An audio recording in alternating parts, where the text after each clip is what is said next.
what is going on? It is your boy Coop here with potentially the first video on my channel. Today we're going to be going over the NFL draft picks in Madden 22. And, if you do the solo challenges for these, which would take you about 30 minutes, you could still do them. You can make your mock draft picks here, the first 20 picks by position. And if you get all them right, you get some absolutely schnasty rewards. If you get 20 correct, you get all 32 first-round draft players, plus all draft pass champions, heroes, and a mystery gift. And the rewards get worse the less picks you get right. So today I'm going to be going over my picks for this for the mock draft, and it is by position, like I said.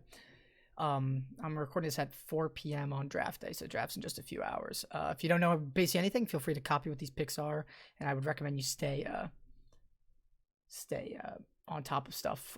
Look at some rumors, what's coming out to maybe potentially lock your picks in, because I wouldn't do it until the very last second. But I'm going to quickly run through what I'm thinking of doing for my picks right now. So for the first overall pick, I'm going to go with Edge, which can be Trayvon Walker to the Jaguars. Vegas odds and all the rumors are pointing towards that. So that's going to be first overall pick. Second overall pick, I'm also going to go Edge for the Lions. I think it'll likely be Aiden Hutchinson, assuming Trayvon Walker goes 1. If not, potentially Kayvon Thibodeau's on the board here. I think they'll go with Edge. Coming for pick number 3 is the Texans. I'm going to go defensive back, actually. Derek Stingley's been rising up draft boards. I think he fits their defensive back, fits, with their coaching staff, what they think they need. So I think they'll take Stingley here at pick number 3. Pick number 4 is the Jets' first pick. I'm either going to have them taking Kayvon Thibodeau or Jermaine Johnson, which would both count as an edge rusher. That's apparently what the Jets are looking for the most. And they have Johnson over Kayvon Thibodeau is the rumor, but I think they'll go with either one of the edge here because they definitely need help getting after the quarterback. Then 5 and 6. 5 is the Giants, 6 is the Panthers. I got them both taking a tackle. Not sure who's going to take what. Apparently the Giants really like Charles Cross. Panthers will probably just take whoever's there. They could take a quarterback, but I'm not going to go for that. And by the way, I'll just throw it out there that I am going for 20 out of 20 with these picks, so I'm not going to double up. I'm basing it off of who I actually think will go there, not trying to double up just to get better rewards. I'm going for the 20 of 20.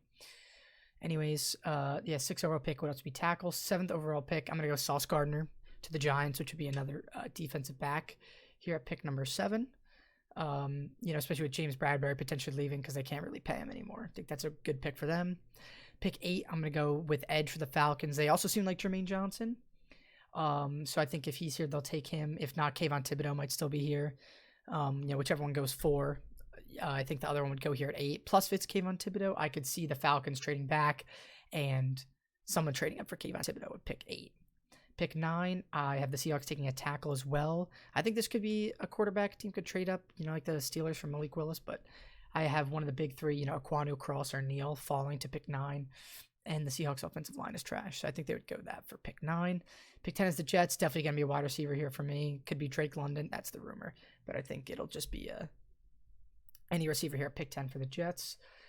Pick 11 is the Commanders. I'm going to go safety. I think Kyle Hamilton, if he falls, I think, the team to make him stop falling would be the Commanders at pick 11.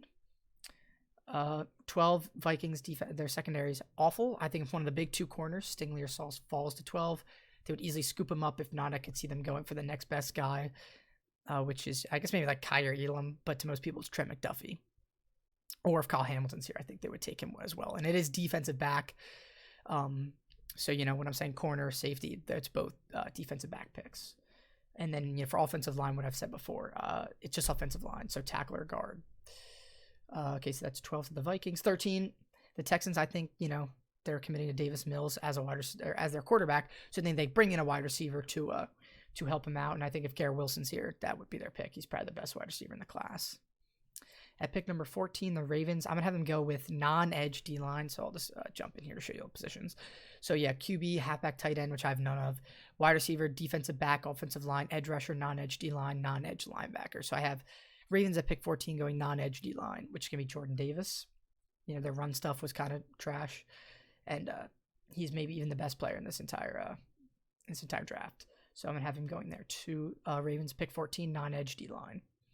Pick 15, my Eagles. I hope that Jameson Williams falls and they pick him up here. So that's a 3rd straight year at the wide receiver in the 1st. But Jameson Williams, I think the Eagles need another receiver. I mean, we got like Zach Pascal, but we're still rolling with like Quez Watkins, and I think someone to pair with Devonta Smith would be good for Jalen Hurts and the offense in general. And I hope they go Jameson Williams, but I think they pick up a receiver here because I think one of the best three, Williams, Wilson, or Drake London, falls to 15. I think one of them will be available at least. Pick 16 is the Saints. I have them also going with a wide receiver. And assuming that it's those top three guys I just listed off are gone, I think Chris Olave would be the next guy. And I think he would be a really good fit on the opposite side of Michael Thomas for the Saints. Pick 17 is the Chargers.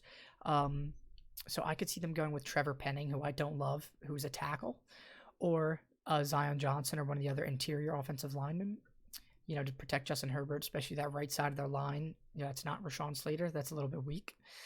So I'm going to lock in an offensive lineman for the Chargers at pick 17. Pick 18, I think the Eagles they could go for a linebacker, but I'm going to have them go defensive back, which is, who's ever available. Could be McDuffie, could be Dax Hill, could be Andrew Booth Jr., but, put him on the opposite side of Darius Slayer in the secondary with him. Definitely a big need for my Eagles. Pick 19 and 20, which is currently Saints and Steelers. I'm doubling up on quarterback these last two picks. If I had to say, I'd go Pickett to the Saints and Malik Willis to the Steelers. Or I think, potentially a trade back. The Seahawks could trade back to one of these two picks to allow one of the other teams to trade up. And I think that they want to trade back and take a quarterback, maybe Matt Corral or one of the other two guys I listed. So quarterback for 19 and 20. So right before I end the video, I'll just run through quickly the positions again. So it'd be edge, defensive back, edge, offensive line, defensive back, edge, tackle, / offensive line, wide receiver at 10, safety, so defensive back at 12, wide receiver 13, non-edge D-line 14, wide receiver 15, wide receiver 16, offensive line 17, defensive back 18, quarterback at 19 and 20. So I've done a lot of research in the draft. Those are my most educated picks given all the information right now. So I hope you enjoyed. Good luck with the picks if you decide not to use mine or change them up a little bit. And yeah, that's it. Peace.